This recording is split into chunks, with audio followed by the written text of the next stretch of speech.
Hoje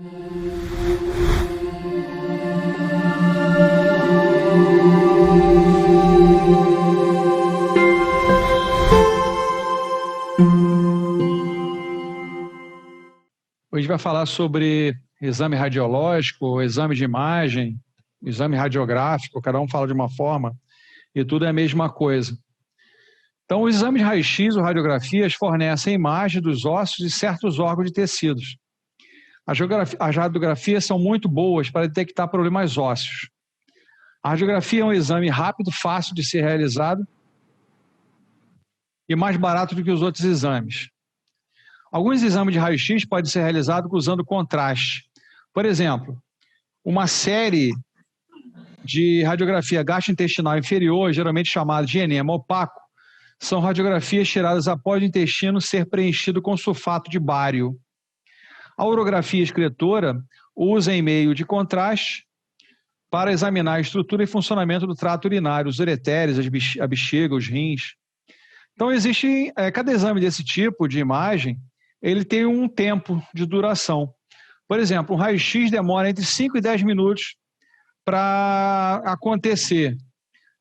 Uma angiografia de 1 a 3 horas, uma urografia excretora em torno de 1 hora, uma série gastrointestinal inferior de 30 a 45 minutos, uma série gastrointestinal superior de 30 minutos a 6 horas, dependendo da área, né, que quer ser pesquisado, uma venografia, uma avaliação dos vasos de 30 a 90 minutos, e existem alguns cuidados também que tem que ser observado, algumas contraindicações. Para não atrapalhar a qualidade da imagem, o paciente não pode usar roupas ou adereços de metal, ou mesmo plástico, madeira ou vidro na região a ser analisada. Esses materiais podem interferir na passagem da radiação, né, e inclusive atrapalhar. Uma vez eu fiz um raio-x e eu estava com um crucifixo, e apareceu no raio-x lá meu crucifixo, ficou um troço feio pra caramba, mas na época, na hora eu não esqueci de retirar. Então, vamos lá, exame de imagem, exame de radiográfico, exame de raio-x, tanto faz, radiografia, tem várias formas de você ter um entendimento desse tipo de exame. Então, para entender o exame de imagem, a gente tem que entender que existem visualizações e visualizações. Quem identifica essa imagem? O que seria que nós estamos vendo aí?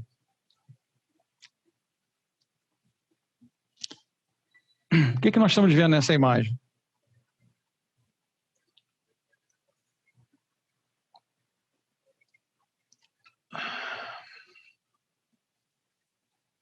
Quem arrisca?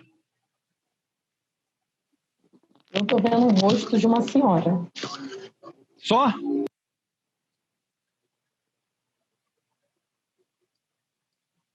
Só isso? Um rosto, um chapéuzinho. Parece um chapéuzinho. Aqui tem uma bruxa. Tá? A boca dela aqui, ela é meio de lado, mas aqui tem uma pessoa olhando para frente. O chapéu, aqui é o olho, o nariz, aqui o contorno da... Isso, olhando para frente. Uma outra pessoa olhando para frente, quer dizer, a visão, ela pode ser diferenciada de pessoa para pessoa, tá? Vamos ver outra imagem? E essa aí?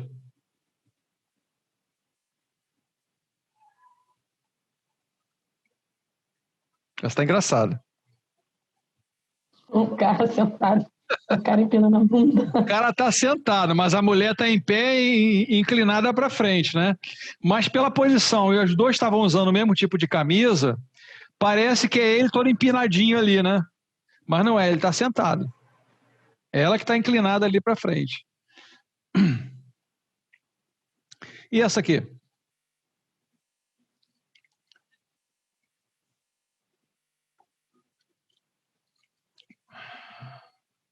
Tem várias coisas essa imagem. Numa visão geral aqui, nós estamos vendo John Lennon.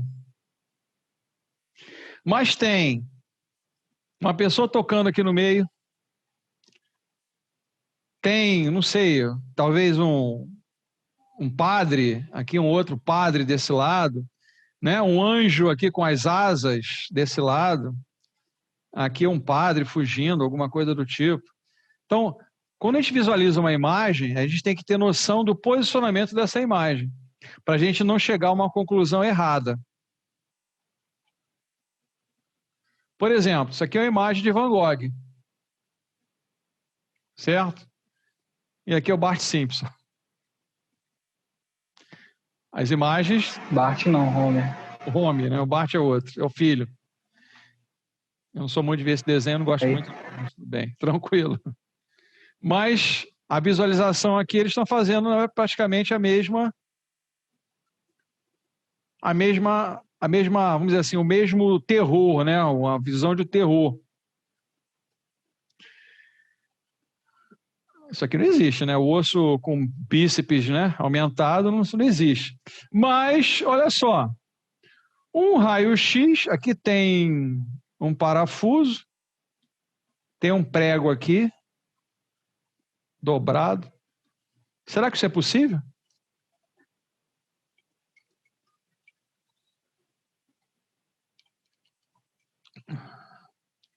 Será possível um raio-x desse aqui, um prego aqui, um parafuso aqui?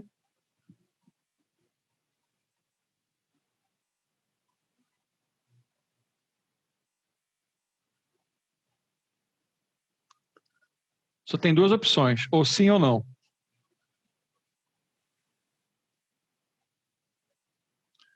É possível uma pessoa com um prego aqui, um parafuso aqui?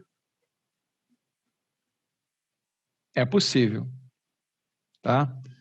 Aqui ele pode ter, parecendo um parafuso, mas pode ser uma tampa também longa.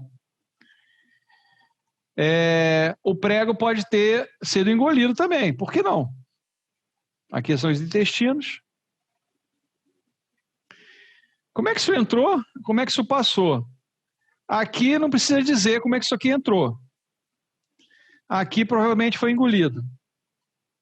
Quantas crianças, quantas pessoas aspiram certos materiais e são encontrados no raio-x, por exemplo? Tem aparecido muita coisa, né? Quando você vê, por exemplo, uma bala de revólver, quando foi um tiro que a pessoa, né, um projeto de arma de fogo, quando uma agulha dobrou e quebrou dentro do corpo da pessoa, quando num acidente no local de trabalho, um pedaço lá de um vergalhão entra no corpo da pessoa. Então isso aqui é possível sim, tá? Radiologia versus imobilização. A redução da dose da exposição aos pacientes ao raio-x diagnóstico, hoje as radiações estão cada vez sendo menores, elas não são tão comprometedoras como eram anos atrás, né? Aquele exemplo que eu dei da abreugrafia, em que você, quando ia iniciar um trabalho numa empresa, era obrigado a fazer o raio-x do tórax. Era um raio-x desse tamaninho, pequenininho, que dava praticamente uma cartelinha, onde você colocava a abreugrafia, né? A abreugrafia, na verdade, era um exame de tórax, para saber se você tinha pneumonia ou tuberculose, algum comprometimento respiratório. A radiologia está para a ortopedia, assim como o gesso está para a ortopedia, ou seja, os dois são necessários para uma conclusão diagnóstica. E a gente está vendo, vocês já sabem que a radiologia basicamente é osso, mas existe a radiologia quando se faz contraste, por exemplo, a detecção e observação de alguns órgãos. Gente, quem está com o microfone, obrigado. O conhecimento em radiologia é essencial para se firmar o diagnóstico. O osso tem importante propriedade natural que podem ser visualizados em uma radiografia. Detalhe da estrutura interna, o método é não invasivo e a qualidade da imagem. Vocês viram na aula anterior uma imagem 3D, uma imagem digital, como a qualidade da imagem melhorou e muito a nível de radiologia de raio-x. As imagens radiográficas são consideradas hoje bidimensionais, enquanto que a tomografia e a ressonância são tridimensionais, até mesmo a ultrassonografia, tá? A ressonância, a tomografia, a ultrassonografia, elas são tridimensionais, elas trabalham em 3 eixos, em 3 planos. O ser humano é tridimensional e nós temos que ter, na verdade, o conhecimento anatômico para analisar isso aqui. Tem algum problema nesse raio-x?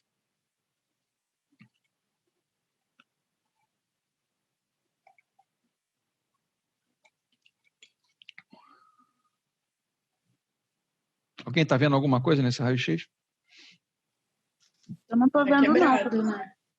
Não? Ninguém está vendo nada? A urna está quebrada, né? Sim. Olha só. Olha a solução de descontinuidade do osso aqui. Você vem numa linha, pum, cadê o resto? Houve uma fratura com deslocamento. Provavelmente um trauma daqui para cá, né? Um trauma nesse sentido. Fratura da una ou fratura do rádio, gente?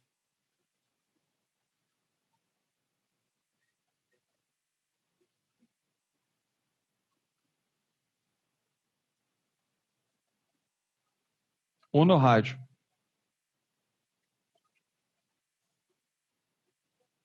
No rádio. Tem alguma coisa esquisita aqui nesse exame radiológico?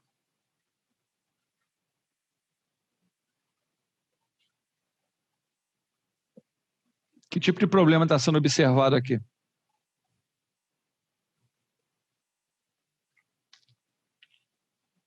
Não, esse agora não, esse não voltou. Quem falou alto aí? Ninguém arrisca?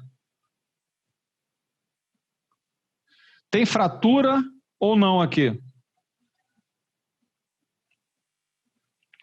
Não é uma luxação?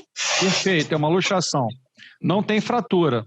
Você vê que o osso tem a continuidade dele normal. Inclusive a falange proximal, a falange média e distal estão normais. O que está fora é a articulação. A nível ortopédico, ou no caso aqui é traumatológico, o que é pior, uma fratura ou uma luxação? Fratura? Sim. Quem é tratado primeiro? Luxação. Por quê? É menos profundo e... Ah, não sei. É menos... Vai, segue. É menos... Não sei, aparece primeiro. Pode ser o primeiro acontecimento. Olha só, a luxação basta a redução e a imobilização. A fratura pode ser uma fratura deslocada, aí vai precisar limpar, ir para o centro cirúrgico, colocar placa, colocar parafuso. Então é mais problemática. Chegam duas pessoas lá no atendimento lá de urgência, um com uma luxação no dedinho desse e outro com uma fratura deslocada na falange distal. O cara que tem luxação é atendido primeiro. O cara que teve a fratura é atendido depois. Os dois vão fazer raio-x? Sim. Os dois vão ter atendimento? Sim, mas quem é atendido primeiro é a luxação. Por quê? Quanto mais tempo uma luxação estiver fora da sua conformidade natural, mais comprometimento você causa, porque aí você vai ter provável contratura da musculatura intrínseca dos dedos, deslocamento dos ligamentos também podem ficar inconsistentes, enquanto que na fratura, os ligamentos e os músculos provavelmente estão alinhados. O que vai ter que ser refeito são os ossos. O reposicionamento, através ou dependendo da fratura, de placas e parafusos, e de repente uma luxação dessa, o cara vai envolver só com os esparadrapo. Enquanto que uma fratura lá no dedinho, o cara vai botar gesso daqui até aqui. Do antebraço até lá a ponta da mão. Então, uma luxação, os dois vão ser atendidos, mas a luxação é atendida primeiro. Vamos aqui a um videozinho.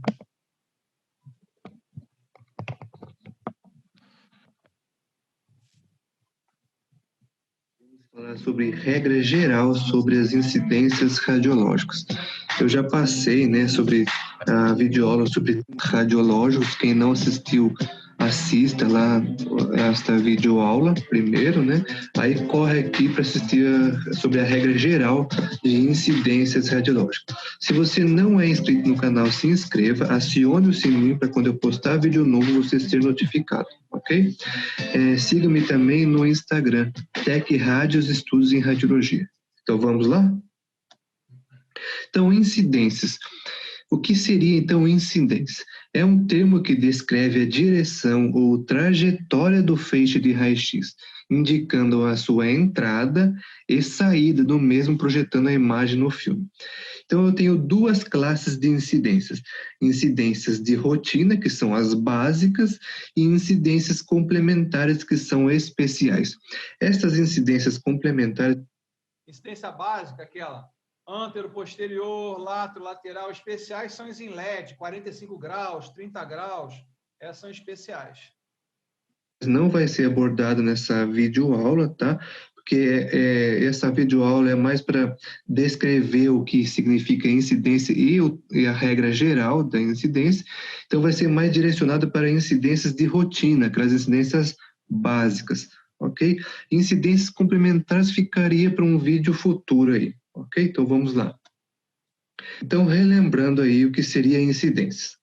Termo que descreve a direção ou trajetória do feixe de raio-x, onde o raio vai incidir primeiro e sair depois, ok? Então, nós temos aqui a incidência antero-posterior, no qual o paciente, né, ou a estrutura do corpo está de frente para o raio. Então, o raio vai incidir primeiro na região anterior e sair na região posterior. Então, ele está descrevendo a direção do raio. Isso é incidência. Então, a incidência está interagindo primeiro na parte anterior e saindo na posterior. Então, é incidência AP, antero-posterior.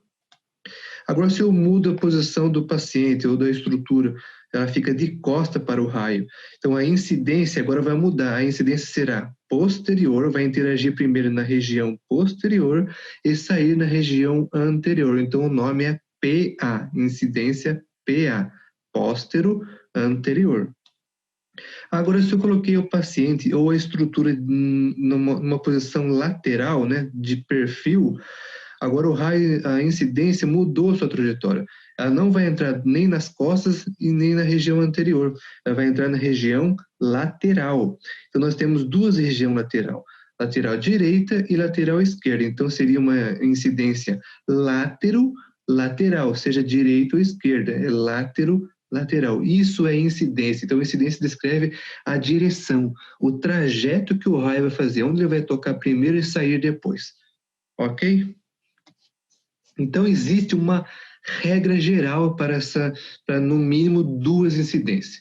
Então, uma regra geral em radiologia diagnóstica sugere que são necessárias no mínimo duas incidências feitas o mais próximo possível de 90 graus entre si para a maioria dos procedimentos radiológicos, né? Porque imagine essa imagem aqui, né, onde essa leoa está com o seu filhote na boca. Olhando só por esta imagem, o que a gente pensa? Que a cabeça do filhote está dentro da boca da mãe, né, da leoa aqui, certo? Por quê? Porque só tenho essa única imagem. Então, olha a importância. Eu faço a segunda imagem e eu comprovo que não estava dentro da boca da mãe, dentro da boca da leoa aqui, certo? E sim, ela está pegando na nuca aqui do filhotinho aqui. Deu para entender a importância que tem uma imagem e outra, no mínimo duas imagens, para eu entender o que está acontecendo? Então, existe essa regra geral para rotinas, né, que é de no mínimo duas incidências. Então, eu vou deixar uma observação aqui. Para a rotina básica, deve ter no mínimo duas incidências, seja AP e perfil, ou PA e perfil, ou AP e oblíqua, ou PA e oblíqua.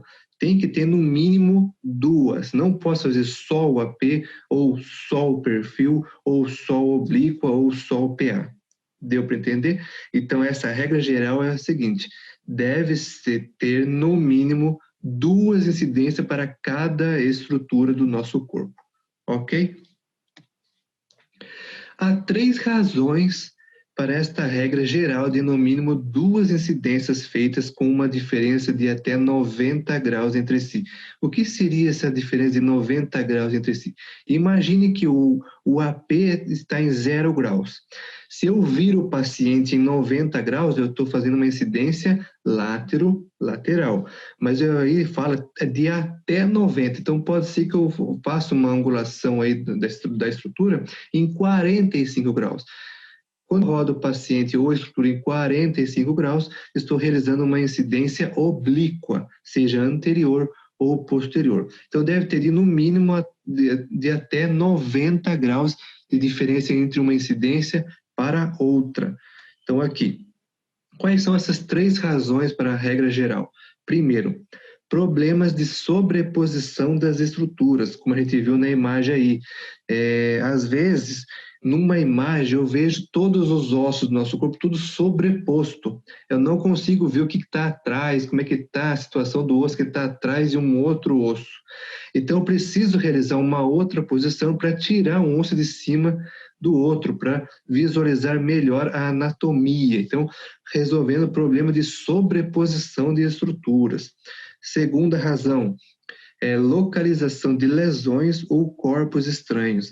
Às vezes, numa radiografia de uma única incidência, eu consigo ver a lesão, mas eu não sei dizer se ela está mais posterior ou mais anterior. Eu preciso de uma outra posição, no caso, o perfil, para dizer se essa lesão está mais anterior ou mais posterior. E corpos estranhos, a mesma coisa. Eu visualizei em uma incidência um corpo estranho e só não sei dizer se ele está em qual estrutura ele está. Se está anterior, posterior, médio, onde ele está. Ok? E a terceira razão seria determinação de alinhamento das fraturas, né? Às vezes, eu consigo ver a fratura numa única incidência, mas numa segunda incidência, né, um perfil, por exemplo, eu sei dizer se essa fratura está mais anteriormente, se ela desviou anteriormente, ou se ela desviou posteriormente. Ou seja, vamos supor, se eu tenho uma incidência só em perfil, sei que eu estou vendo uma fratura em perfil, eu não sei se essa fratura está mais lateral direita ou se ela está mais lateral esquerda, eu precisaria de um AP. Então, é muito importante ter no mínimo 2 incidências. Então,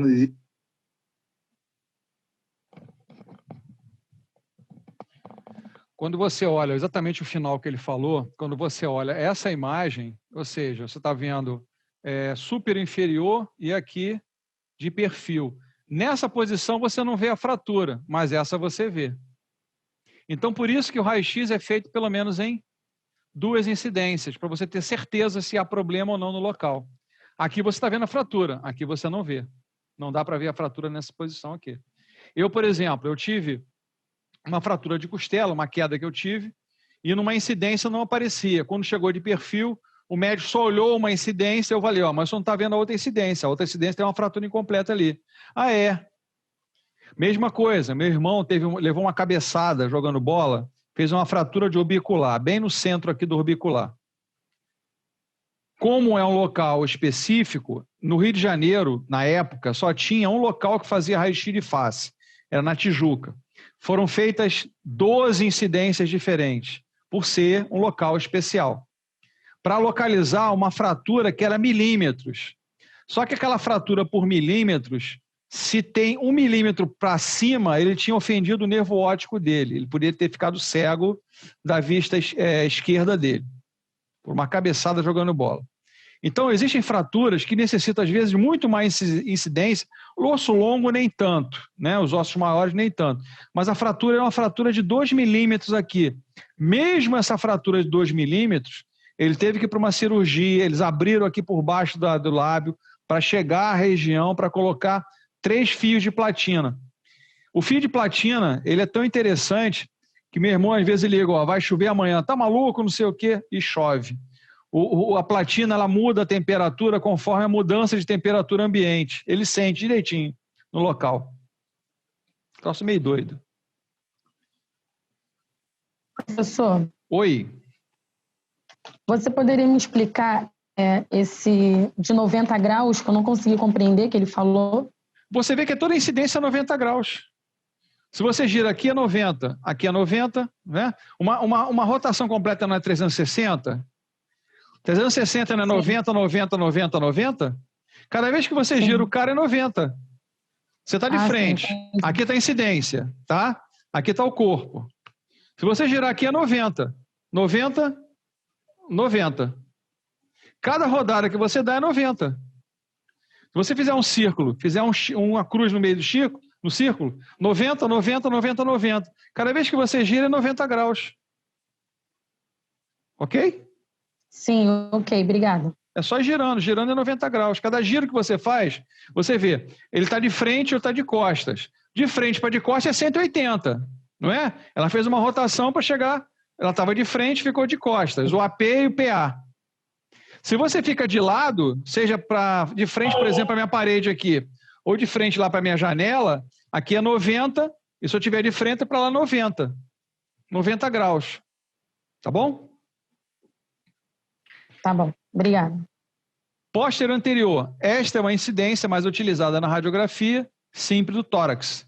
Com os raios-x são divergentes, para que as estruturas não sofram uma magnificação excessiva, é necessária uma distância mínima para a realização de ordem 1,5 m a 2 de distância ideal. Isso aqui, na verdade, é técnica de radiologia. Isso não interessa para a gente, apenas entender as incidências que são mais interessantes para a gente hoje. Então, essa incidência aqui é uma incidência PA, né? Póstero anterior. No póstero anterior, o que você vê aqui no raio-x? Você vê os pulmões, porque ele fez uma apneia, por isso que você vê essa coloração escura, isso aqui é ar dentro dos pulmões.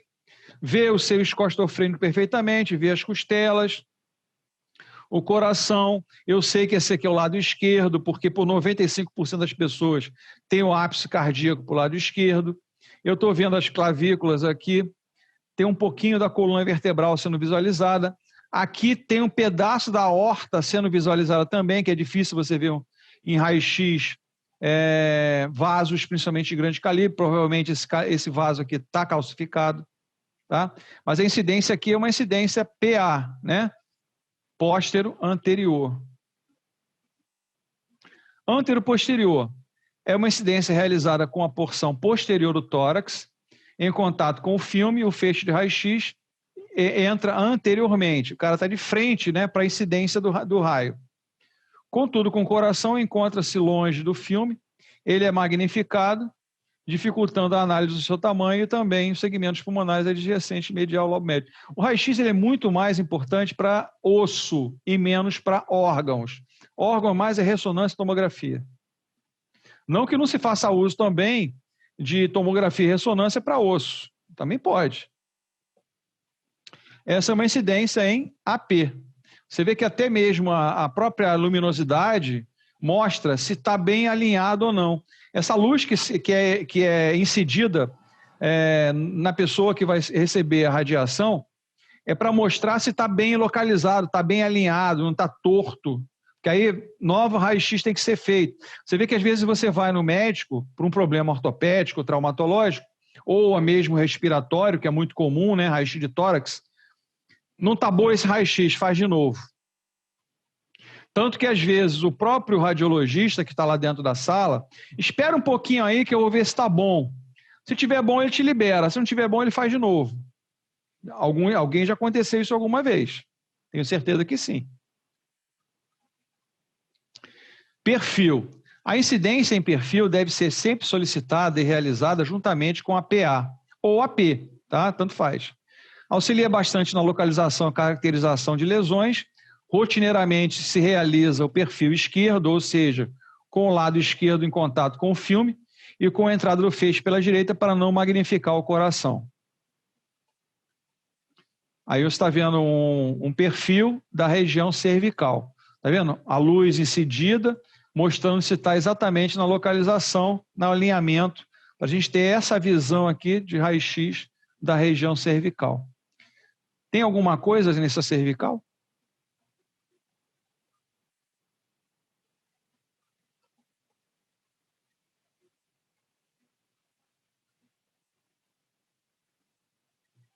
Essa cervical não tem nada. Nada vezes nada. Apicolordótica.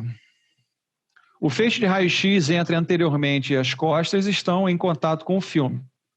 O paciente assume uma posição em hiperlordose, retirando as clavículas dos campos. Quer dizer, o cara faz, na verdade, uma elevação do ombro e faz um aumento da curvatura lordótica. Essa incidência tem grande valor para a avaliação dos ápices pulmonares. Nós queremos que ver a parte, né, do ápice pulmonar, do lobo médio e língula, que é uma parte inferior interna dos pulmões do lado esquerdo. Essa é a posição falada anteriormente. Tá faltando aqui só a elevação do ombro. Vê que está bem inclinado, o pulmão vai ficar bem inclinado aí perto de 45 graus mais ou menos. Decúbito lateral. Com os raios horizontais, essa incidência se presta basicamente para a diferenciação entre o derrame e o espessamento pleural. Tá? Isso é para detecção de problemas da pleura. O paciente é colocado em decúbito lateral, deitado sobre o hemitórax, ou seja, a metade do tórax, a ser examinado e o feixe entra no sentido horizontal. Tá aí, ó. Isso aqui tá estranho. Ah, já sei o que é. São as presilhas. São as presilhas do avental que ele está usando. Oblíquas. As incidências oblíquas podem ser realizadas para melhor localização ou mesmo caracterização de lesões parcialmente encobertas por outras estruturas.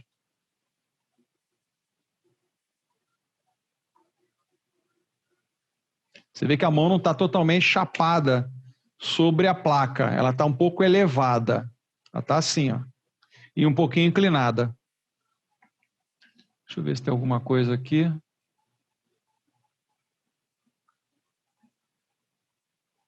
Está aparecendo um indicador, alguma coisa aqui, ó.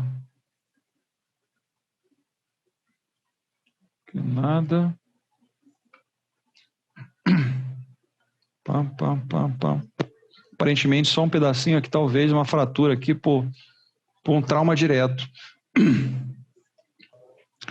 O raio-x tem a propriedade de atravessar com certa facilidade materiais de baixa densidade, como o tecido muscular, e serem absorvidos por materiais de densidade mais elevada, como o cálcio, presente nos ossos do corpo humano. Então aqui a gente está vendo um raio-x de tórax, tá? O coração está bem aparente, a coluna, o raio-x até bom, apesar da imagem ser uma imagem não ser digital, mas a imagem é excelente. Os seios costrofrênicos aparentes, o sinal, inclusive tem fezes aqui, ó. Isso aqui nem é ar não, isso aqui é fezes. Ou mesmo pode ser gases, tá? Provavelmente um pulmão de fumante, pelos seguintes aspectos, ó. Calcificação, calcificação, calcificação, calcificação, calcificação. Isso aqui é alvéolo morto, tá? Calcificação, calcificação, calcificação, calcificação. Inclusive, há um espaçamento grande entre as costelas. Essa pessoa deve respirar com esforço. O exame de raio-x panorâmico da coluna tem a propriedade de atravessar com certa facilidade materiais de baixa densidade, como o tecido muscular, e serem absorvidos por materiais de densidade maior, como o cálcio do corpo humano. Por dispensar em preparo prévio o uso de contraste e, no caso do sistema digital, apresentar resultados rápidos e eficientes, os exames de raio-x simples são utilizados como primeira investigação de órgãos e estruturas de densidades variadas. Esse é um raio-x chamado de raio-x panorâmico da coluna. Ele é tirado em AP e em perfil, tá? Isso serve para a detecção de problemas de postura, escoliose, inclusive aqui tem uma escoliosezinha pequena, mas tem. Aqui, ó, bem aqui na região tóraco-lombar, pequena aqui, mas tem. No caso de perfil, você visualiza ou uma hipercifose ou mesmo uma hiperlordose. Em AP, eu estou vendo as escolioses, tá? Então, é um raio-x que é tirado de pé, tá? Eles são praticamente do nosso tamanho, é retirado do quadril até a cabeça, tá? Esse é o raio-x chamado de panorâmico. Em AP, detecção de escoliose, em perfil, hipercifose ou mesmo hiperlordose. O exame de raio-x panorâmico dos membros inferiores, tem um M a mais aqui, deixa eu tirar um.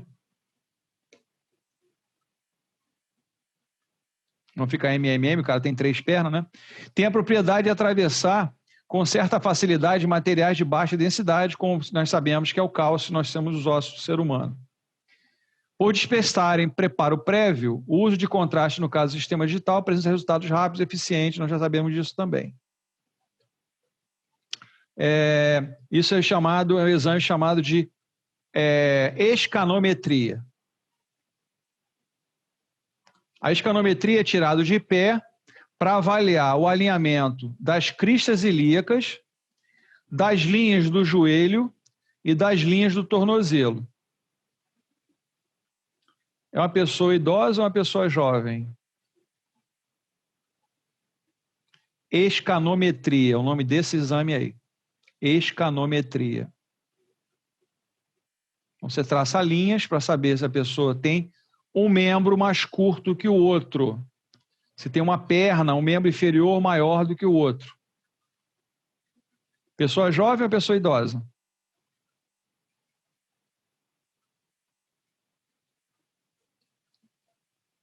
Hein, gente? Idoso ou jovem? Jovem. Olha só, as epífises não se fecharam ainda.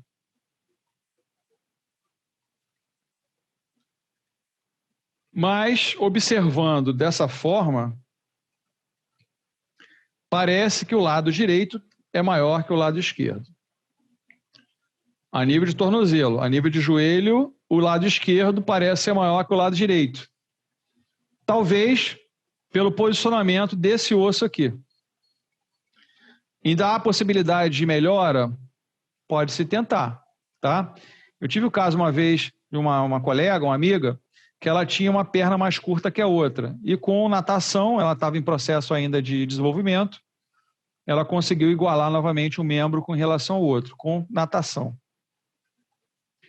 O exame contrastado de raio-x é indicado quando há necessidade de investigar estruturas que não sejam visualizadas pela técnica de radiografia simples. Esses órgãos e estruturas se tornam visíveis pela ingestão ou injeção de substâncias chamadas de contrastes, que são opacos à radiação. Elementos pesados, como, por exemplo, o iodo e o bário, podem ser injetados ou ingeridos e absorvem os raios-x, aumentando o contraste da imagem, facilitando o exame morfofuncional da área examinada. Aqui está fazendo um contraste para ver esses vasos aqui, ó.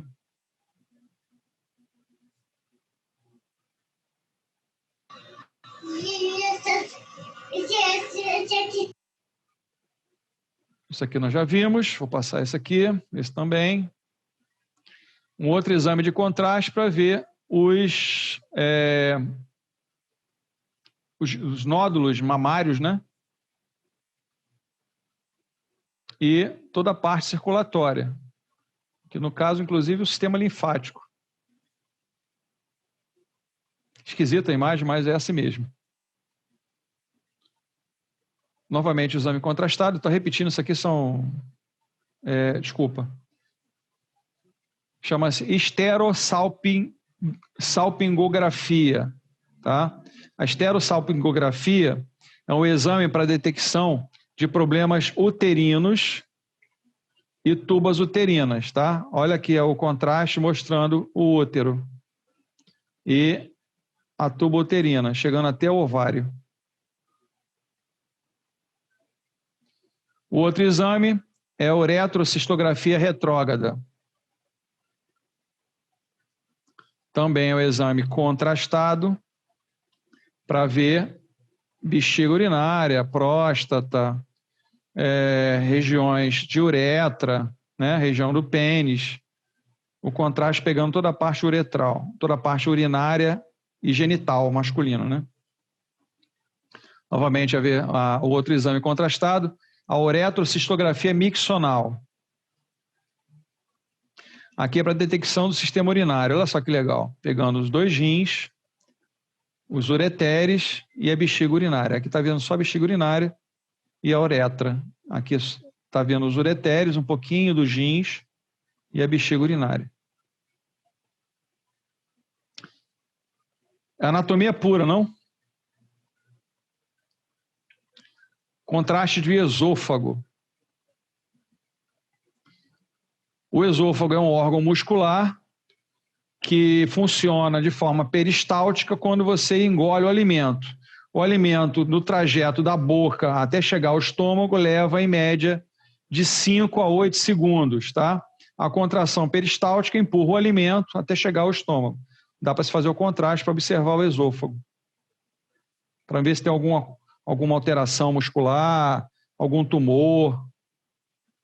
O esôfago e o estômago. Olha só. Estamos vendo o estômago aqui. Fundo, aliás, cárdia, fundo, corpo, piloro. Cárdia, fundo, corpo, piloro. A coluna vertebral, costelas, dá para visualizar bem. O esôfago, o estômago e o duodeno, também por contraste. Aqui é utilizado o iodo e o bário. Sulfato de bário, o esôfago, o estômago e o intestino delgado logo no início. Dacriocistografia é um outro tipo de exame contrastado. É para detecção de problemas dos seios frontais ou dos seios esfenoidais. É muito utilizado para visualização se existem secreções ou quadro inflamatório nessas regiões. Um outro exame é o trânsito e a morfologia do intestino delgado. Este necessita de preparo prévio. O cara fica em torno de 3 a 5 horas dentro do setor para ser avaliado. Olha só que perfeição. Essa é uma imagem digital, tá? Esses 40 minutos aqui, porque ele é feito a cada 5 minutos, aos 30 minutos, aos 35 minutos, aos 40 minutos, aos 45, aos 50, até chegar a 60 minutos. A visualização é perfeita do intestino grosso e o intestino delgado, até chegar aqui na alça sigmoide, o reto e o ânus. Outro exame é o trânsito colônico.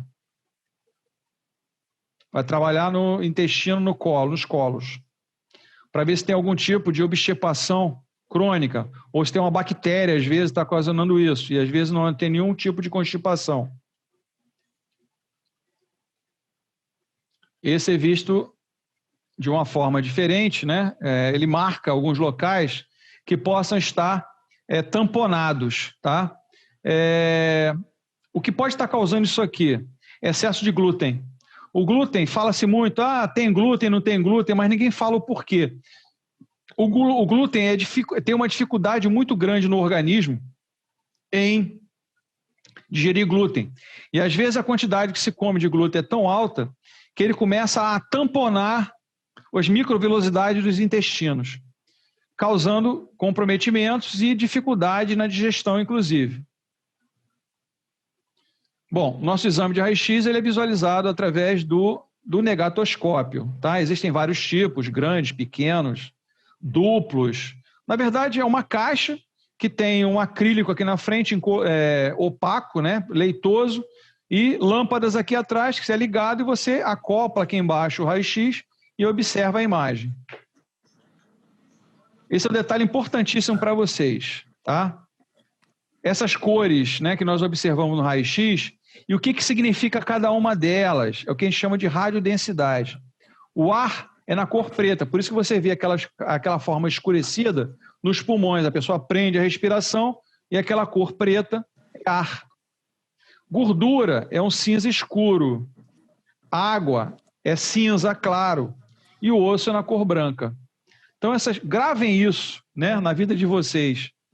As cores e o que significa cada uma delas. O ar tem cor preta, a gordura é cinza escuro, a água é cinza. Essa água, essa água aqui, na verdade, pode ser também quadro inflamatório ou sangue, tá? Essa água pode ser inflamação ou sangue. E o osso na cor branca, tá?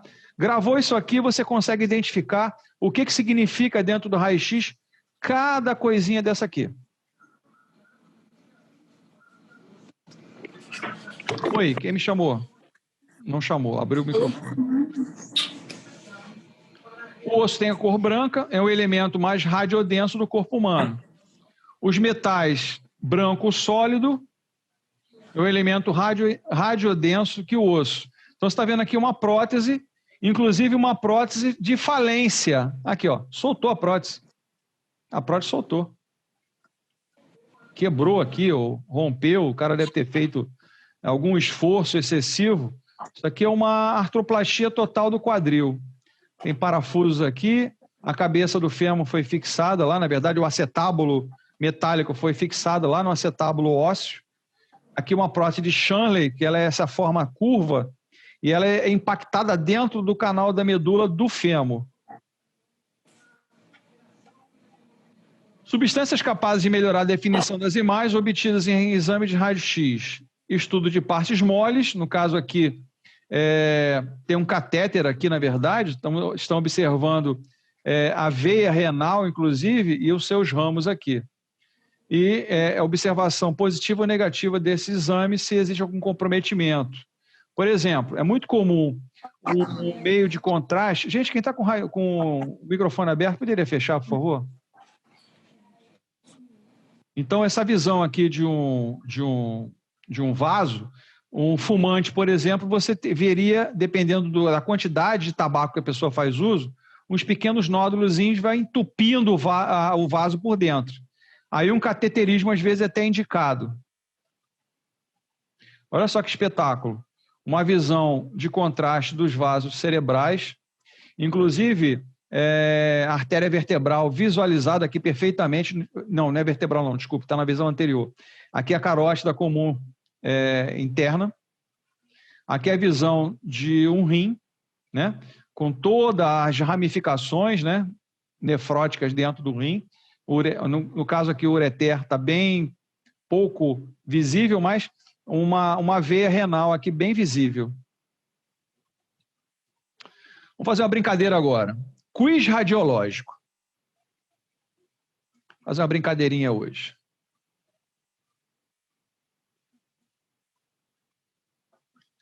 Qual das letras identifica o problema visualizado na imagem? A. Fratura do terço médio do rádio. B. Fratura do terço médio da una. Ou C. Fratura do terço médio do rádio da una. C. D de dado? C. B de bola? C. D de casa. Letra C.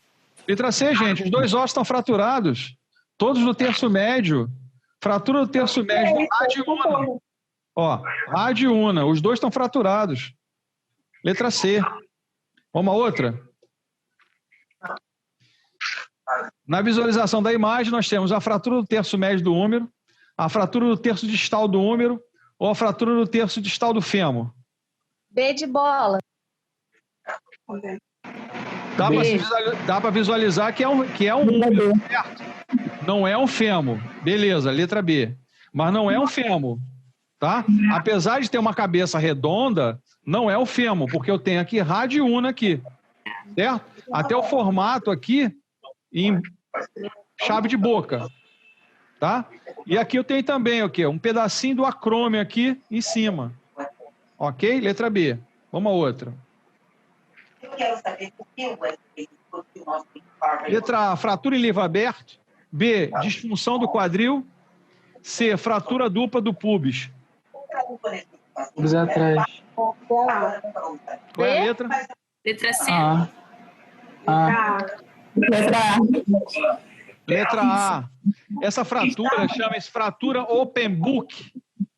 Não é fratura de books on the table, é fratura open book. A fratura open book é o trauma frontal, aonde a sínfise pública, aquela cartilágica ali, abriu. Isso é uma lesão gravíssima. Existem as urgências e existem as urgências urgentíssimas. As urgências. Né? Essa é uma urgência urgentíssima. Geralmente, qual acidente que causa essa fratura? Pessoa que não está usando cinto de segurança sentada na frente, bate com o quadril no painel. Sabe aquela pessoa que fica sentada no banco da frente, com o pezinho apoiada em cima do painel? Sabe qual é dessa? Quando escorrega, vai com o quê? Ó? Quadril. deu uma pancada frontal, uma batida frontal, vai bater com o quadril lá no painel. Olha o que acontece. O que acontece aqui? Abriu, não abriu? A sacroilíaca arrebenta toda. Os órgãos aqui na região podem estar tudo arrebentado. O ligamento foi embora. Vai ficar com dreno, pelo menos aí uns 30 dias, colocação de fixador externo e fios para unir novamente as duas sínfises púbicas. Se não morrer. Se não vier a óbito. Professor, Oi. qual o nome da fratura mesmo? Fratura livro aberto, mas tecnicamente é chamada de fratura open book. Open aberto, né? Open, abra. Book Sim. é livro. Livro aberto. Sim, entendi. Então é como se fosse uma coisa se abrindo. Né? Se abre na frente, lá atrás também sofre. Por quê? Não tem a região ali da face, da face sacral que se articula com o sacro? Ele vai fazer isso, ó, ele vai abrir. Então os ligamentos que estão dando consistência aqui vão arrebentar. Os órgãos que estão aqui vão ficar frouxos. É uma situação gravíssima. Nós tivemos um caso uma vez de internação de um homem que teve uma fratura desse tipo, que não estava usando cinto de segurança. Ele bateu com o quadril no painel. Ele teve que ficar com dreno dentro do ureter. Gente, não é exagero meu, não. O pênis dele ficou desse tamanho, a bolsa escrotal ficou desse tamanho. Porque pela posição que ele fica no leito, ele não tem como ficar em drenagem. Então há concentração ali de edema e de edema na bolsa escrotal e no pênis. E dreno dentro do ureter dele. Para ir captando aquele excesso que está ali. Essa fratura vocês não vão esquecer nunca mais. Fratura open book ou fratura em livro aberto. É uma fratura de grau gravíssimo.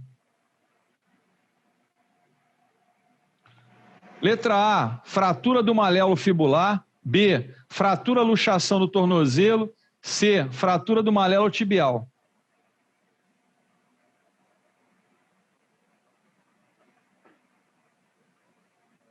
Maléolo fibular. Professor, não tô conseguindo ver essa fratura. Olha aqui, ó. Olha a linha aqui, ó, o traço, ó. E olha aqui, ó. Olha a descontinuidade do osso. O osso vem... Maléolo tibial. Fibular. Fibular. Mas olha que esse osso tá encostando aqui, ó. Ele não tá encostando aqui, tá encostando aqui. Então, fratura luxação. O cara fez isso, né? Ele fez uma entorse, fratura, luxou o osso e causou a fratura. É uma fratura, luxação de tornozelo.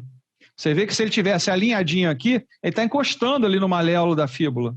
Se ele tivesse alinhadinho e não estiver encostando aqui, aí sim seria fratura do maléolo fibular. Mas como ele está encostado, ele deslocou para cá. Então é uma fratura, luxação do maléolo, do tornozelo. E esse?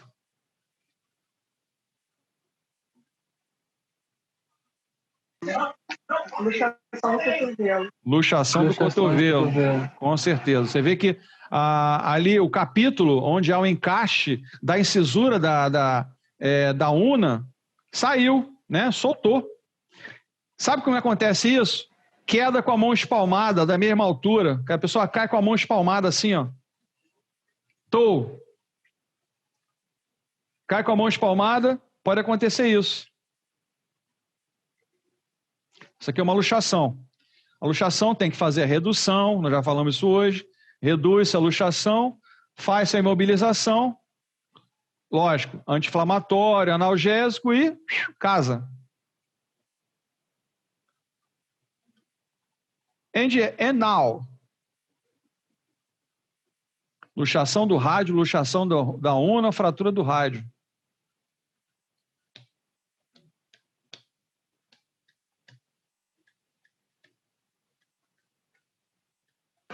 Olha só, o dedo está lá do outro lado.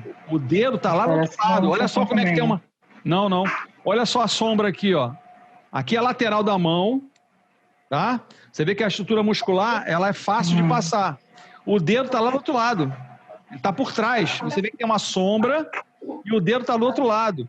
Então ele está pegando quem? Rádio. Olha a ponta do rádio aqui, ó. Aqui é una. Fratura do rádio. Fratura do rádio.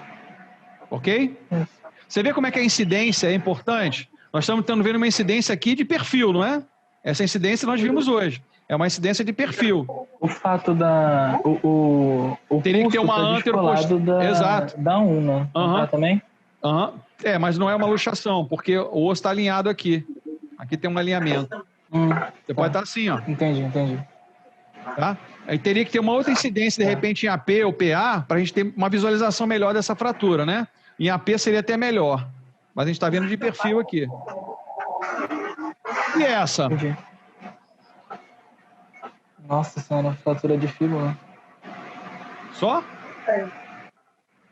Fratura de fíbula com luxação da tíbia. Perfeito. Olha aqui, ó. O calcânio está aqui. O talos, né?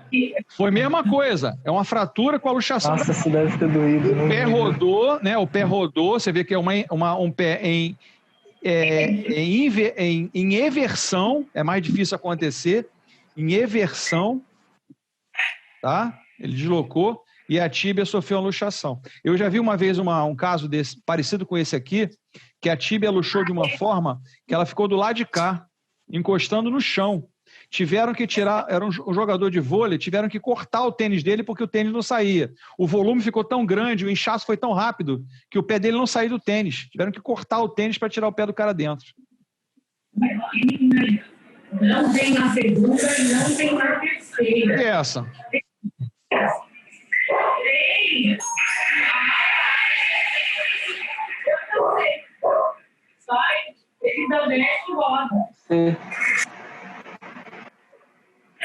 Letra B.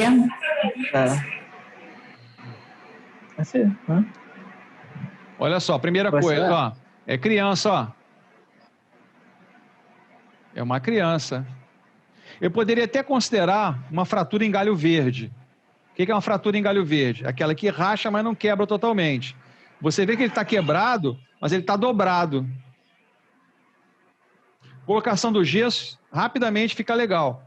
Mas aqui é uma fratura do terço proximal da una. Tá? Chamado fratura de Montégia. Tá? Fratura de Montégia. E essa está fácil.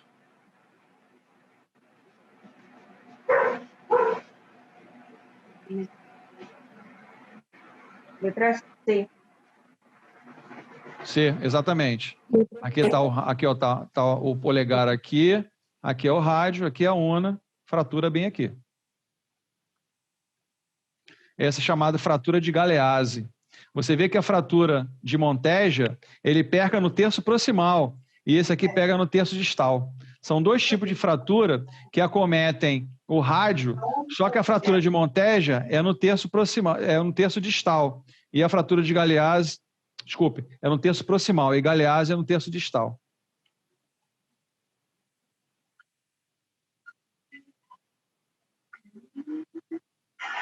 Outra criança, ó. Outra criança. Morcego, espaçonave e passarinho. É isso? Letra B. Que osso é esse para começar? Bifíbula, não? Sim, é só Bifíbula aqui sumiu. Letra A. Fratura em galho verde. Rachou, mas não quebrou totalmente. Não, uma delas é completa, né? Outra não. Não são completas. Olha aqui, ó. Olha a linha do osso aqui, ó. Olha a linha do osso. Aqui não está, aqui não está. Tem uma descontinuidade, aqui tem uma descontinuidade. Você vê que o osso fraturou, mas não chegou de ponta a ponta. Aqui fraturou, mas não chegou de ponta a ponta. Você vê que a linha aqui, ó, está completa. Aqui também está completa. Oi? Como é o nome mesmo dessa linha? A linha de continuidade ou descontinuidade é a linha de continuidade. Você vê uma linha completa. Aqui está incompleta, ó. Tem um buraco aqui. Você vê com a linha, buraco. Tem um buraco aqui. Está descontínuo. Aqui está contínuo, buraco. Aqui está contínuo. Mas você vê que ele envergou, ele dobrou, mas não quebrou totalmente. Isso é chamado de fratura em galho verde. Fratura incompleta de rádio una. Perguntas? Esse quiz no final foi legal.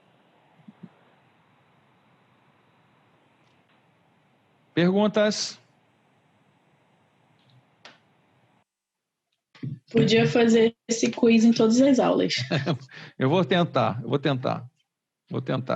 É legal vocês fazerem, eu estou fazendo isso também para motivar vocês, a vocês irem na internet, pegar umas fraturas, fratura no terço proximal do rádio, no terço médio, no terço distal, e olhar, e tentar identificar, isso é um osso tal, começar a exercitar isso. Vocês estão vendo, mais uma vez, que radiologia é anatomia, de novo. Só que eu estou vendo uma imagem, tá? Uma imagem de um osso, uma imagem de um órgão quando tem contraste. Radiologia é puramente anatomia. Então, o que você tem que fazer agora? Qual a outra etapa agora? Pega lá o seu livrinho de anatomia, pega o osso na radiologia e tenta imprimir aquele ossinho lá que você viu naquela imagem, vai marcando os pontos dos acidentes ósseos. Aí vai identificando cada pedaço. É assim que você começa a estudar. Eu, na época que eu fiz alguns cursos de radiologia, a professora que me deu essa aula, foi minha professora, inclusive, na faculdade, ela colocava um monte de negatoscópio assim e enchia de raio-x. Nelson, o que você está vendo aqui? Como eu tinha um pouco conhecimento bom de anatomia, esse é o acidente tal. Está fraturado em que região? Na região tal. Pronto, você chegou no ponto.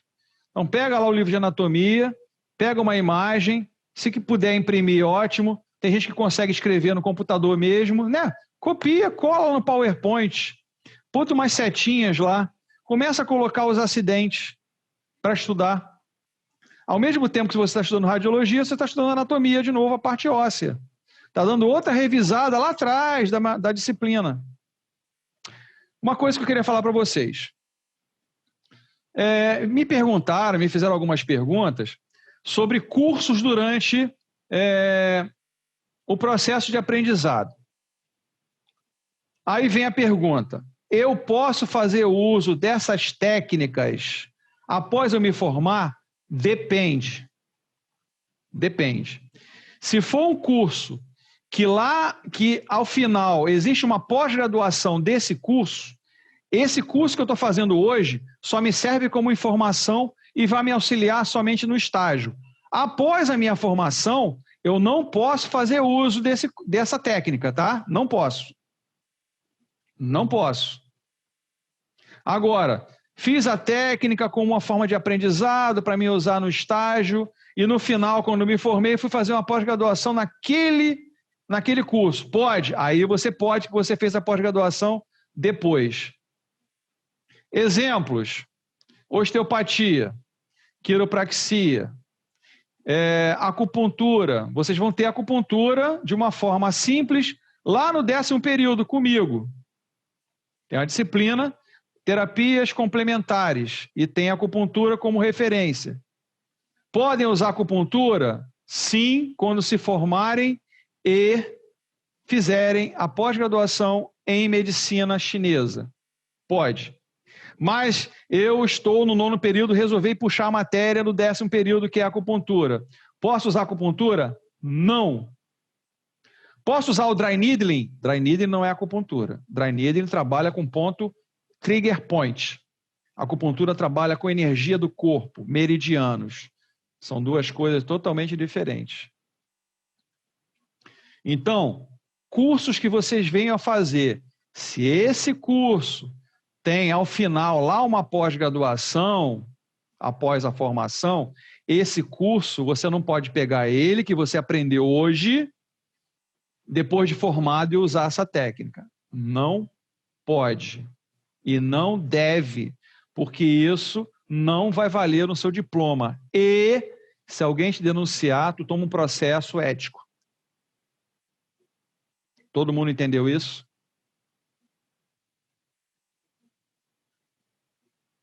Então, basicamente, para poder exercer algum curso de uma pós... Não, pera. Algum curso, tipo quiropraxia ou até mesmo acupuntura, a gente precisa ter uma pós-graduação nesse tipo de coisa. E Perfeito, curso... entendeu? Perfeito. Ah, tem um curso que eu vou fazer agora, o curso vai me dar a técnica tal, tá? Por exemplo, o curso de Mulligan, o curso de Maitland só é ministrado para formado. Mas ele não é pós-graduação. Mas só é autorizado para formados. Oi? E como funciona a pós-graduação? Você terminou o curso superior. Ponto. Sim. Tem um diploma. Aí você tem que comprovar na pós-graduação que você já é formado. Tá? Um dos documentos eles vão te pedir o diploma e a matriz, né? Com as disciplinas, com as notas, bonitinho. Aí vem atestado, certidão de nascimento, carteira de identidade, carteira profissional, essas coisinhas vão ser pedidas. Tá? Então você tem que comprovar pelo menos o diploma. Você está formado. Entendeu? A pós-graduação e aí é assim. você meio que puxa as matérias da faculdade que você quer fazer da pós, é isso? Graduação, olha o nome. Graduação, pós-graduação. Você pode sim. Vamos dizer, você terminou a fisioterapia. Eu quero fazer enfermagem. A enfermagem tem anatomia? Tem. A enfermagem tem fisiologia? Tem. Enfermagem tem farmacologia? Tem. Essas disciplinas eu corto. Não precisa fazer de novo. Não precisa fazer de novo. Na pós-graduação, a mesma coisa. Eu fiz uma pós, e na pós eu tenho a disciplina X, que tem no curso Y, no curso Z, e é sempre a mesma X. Essa eu posso eliminar? Posso, porque é na pós-graduação. Não na graduação. Então é como se fosse um outro curso completamente diferente, mas complementar. Exato. Entendi. Aí você é um especialista naquela técnica. Por exemplo, o curso de acupuntura de medicina chinesa dura 2 anos. Nossa. O curso de osteopatia são 4 anos. Meu Deus. 4 anos. Mas são todos os dias? Não, geralmente é um sábado por mês ou um final de semana por mês. Ele deve estar custando hoje uns R$2.000 por mês, tá? Professor. Por aí. Professor. Mas é isso que é o diferencial, gente. Isso é o diferencial. É isso que vai te diferenciar. Olha só, todo mundo aqui não sai igual da faculdade? Sim, porque todos vão ter as mesmas disciplinas. O que vai diferenciar você? Eu vou fazer uma pós-graduação em neurologia, eu vou fazer uma pós-graduação em traumatortopedia, eu vou fazer um curso de medicina chinesa em pós-graduação. Vocês serão diferentes.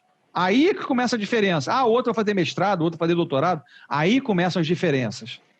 As diferenças começam depois que você se forma, quando você começa a fazer. Quiropraxia. A quiropraxia eu acho que são 4 anos também. Também são 4 anos. Professor, Oi. a trauma, quanto tempo? Trauma até 1 ano.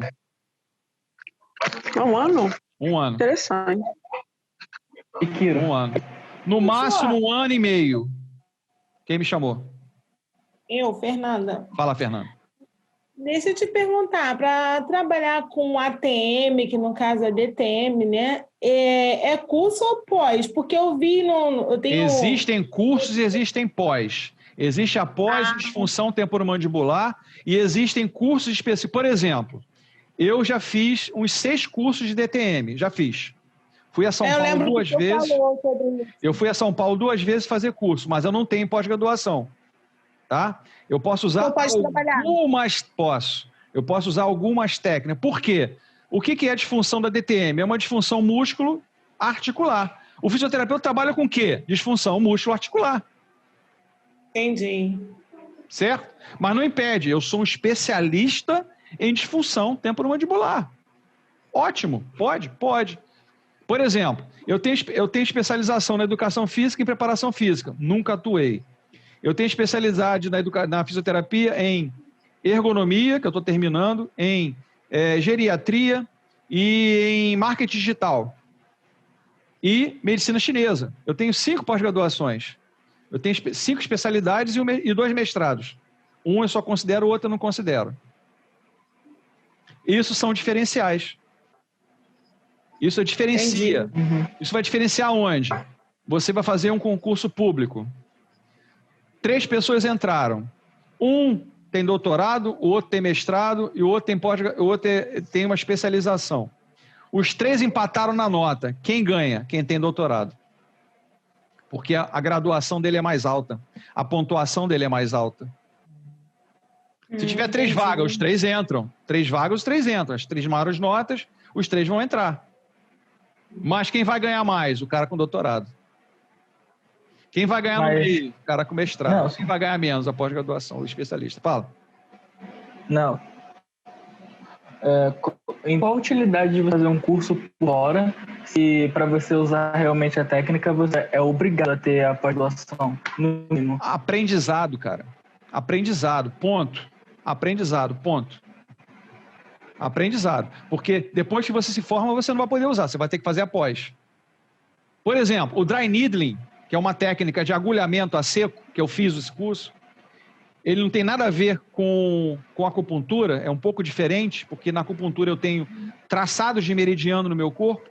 O dry needling, ele trabalha em cima de um ponto de dor, aí onde você agulha ali para aliviar a dor do cara. Né? Tem uma técnica de 30 segundos, 3 minutos ou 20 minutos. Essa é a técnica utilizada. Né? Se em 30 segundos você melhorar, você tira a agulha e libera o cara. Se não, você faz manipulação com a agulha, 3 minutos. Se não, você deixa em 20 minutos e vê se ele melhora. Tá? O dry needle é um curso de extensão. Pode ser utilizado? Pode. Mas quando você se formar.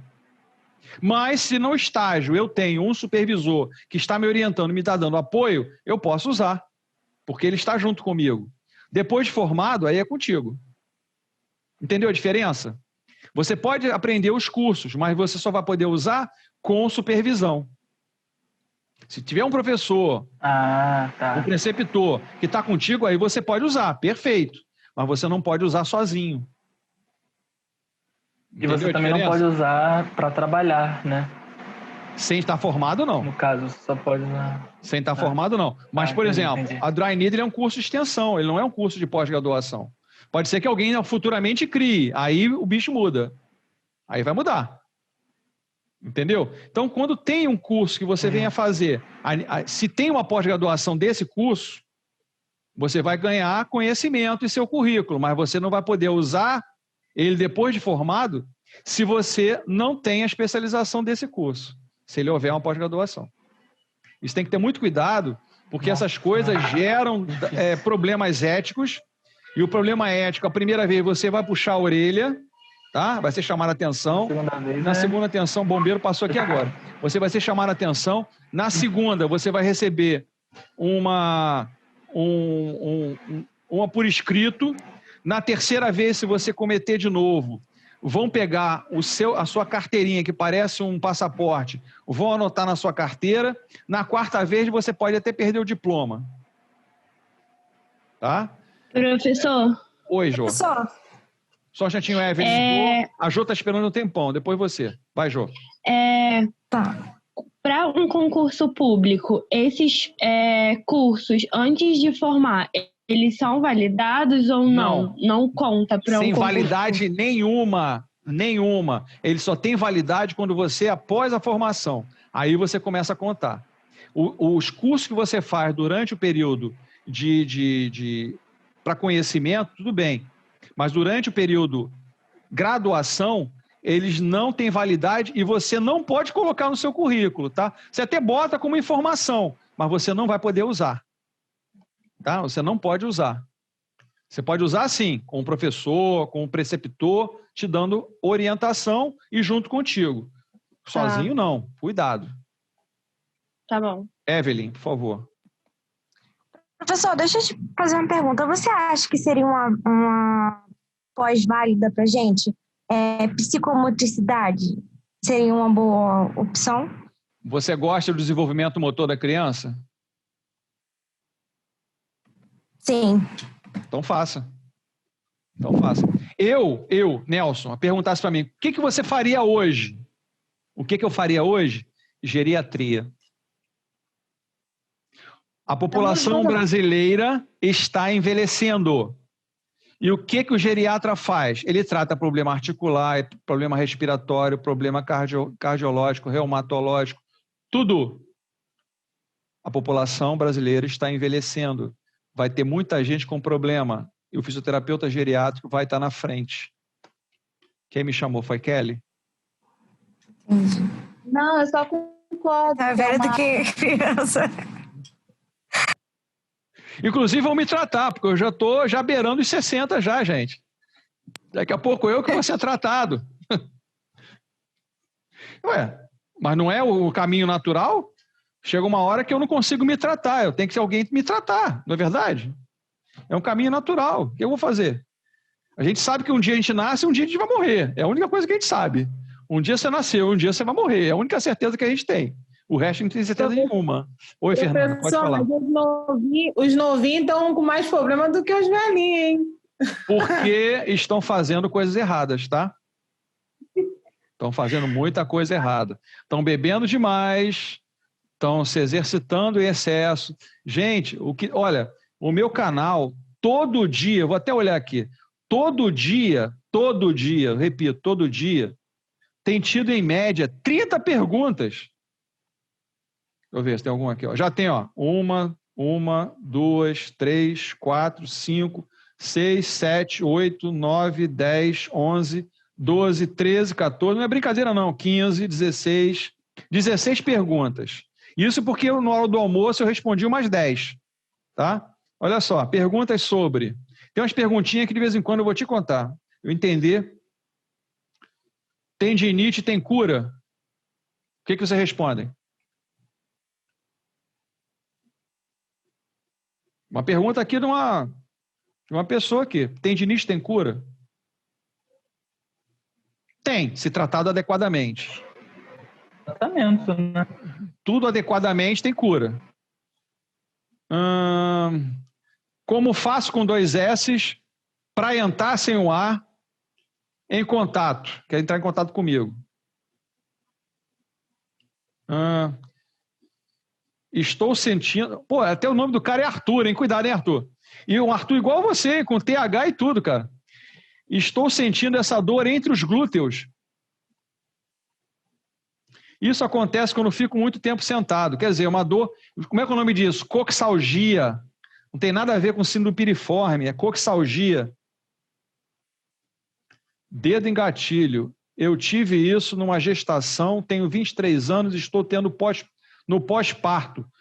Todo mundo sabe o que é dedo em gatilho? É uma contratura tendinosa. E deixa o dedo assim, ó. Geralmente começa com o dedo mínimo, evolui para o quarto dedo, para o terceiro dedo. É cirúrgico, é feita uma cirurgia em zigue-zague. Tá? Geralmente acontece isso na gravidez porque a relaxina está em excesso dentro da corrente sanguínea, que pode ocasionar síndrome do túnel do carpo, dedo em gatilho e entorse tornozelo muito facilmente. Perguntas, mais alguma, gente? Todo mundo entendeu o que eu quis falar? É para vocês, de repente, não causar... poxa, eu estou fazendo um curso, não posso usar? De repente, não pode. Tá bom? Então, dicas. Eu acho que é a hora de vocês começarem a querer começar a chegar a uma linha. Começar a uma linha. Eu quero geriatria, eu quero gineco-obstetrícia, eu quero traumatortopedia, eu quero psicomotricidade, eu quero pediatria, eu quero reumatologia, eu quero UTI, eu quero respiratória somente. É hora de vocês começarem a pensar o que vai fazer. Pensou, é isso realmente que eu quero? Vá ler muito sobre esse assunto. Bastante, para saber se realmente é isso que você quer. Pegue artigos, pegue livros, pegue revistas, leia, converse com outros colegas, fisioterapeutas futuros, ou com formados, perguntem como é a profissão. Tá? Semana passada tinha um pedido de 3 vagas para um hospital, esqueci até o nome agora, aqui no Rio de Janeiro, Salário R$ 4.500, gente. 12 por 36.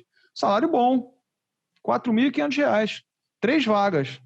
Eu não fui porque não é minha área. UTI não é minha área. Então, a gente tem que estar sempre olhando, observando, analisando. Mas eu indico a vocês essa hora. Começou a ver o que você quer, comece a ler bastante sobre esse assunto. Se realmente é isso que você vai querer no seu futuro como profissional.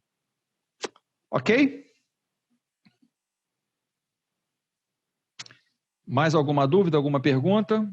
Quando os bombeiros estão tentando apagar um incêndio na floresta, às vezes...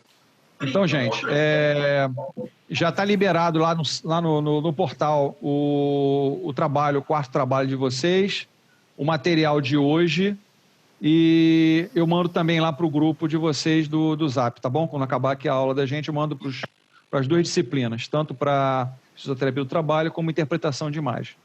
Ok? Amanda, quer falar alguma coisa? Abriu o microfone.